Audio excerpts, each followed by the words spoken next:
Wanasema utoto ni kipindi cha furaha, kipindi cha kucheza, kusoma na kuota maisha mazuri ya baadaye.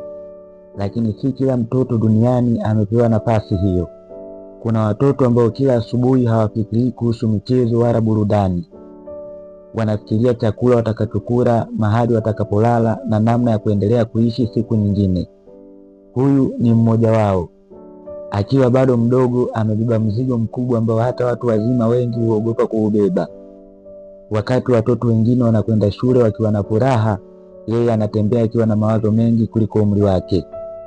Macho yake yanaonekana kuwa ya kawaida, lakini ndani yake yamebeba simulizi ya maumivu, upweke na matumaini ambayo bado hayajaacha.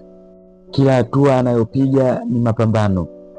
Kila siku anayoishi ni ushindi dhidi ya hali ngumu zinazomzunguka. Amejifunza kuvumilia njaa, uchovu na wakati mwingine hata kukosa mtu wa kumfariji. Lakini pamoja na yote hayo bado anatabasamu.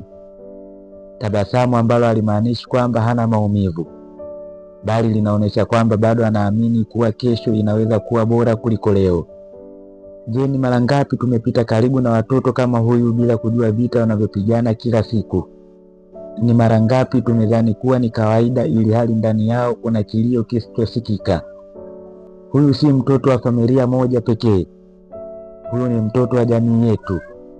Ni kioo kinachoonyesha ukweli kwamba bado kuna wengi wanahitaji upendo, msaada na nafasi ya kuishi ndoto zao. Pengine leo hana kila kitu. Pengine leo anapitia maumivu makubwa. Lakini huenda kesho kwa msaada wetu na kwa neema ya Mungu, simulizi yake ikawa ushuhuda wa ushindi.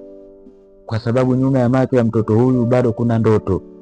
Na ndoto hizo zinastahili kupewa nafasi ya kuishi.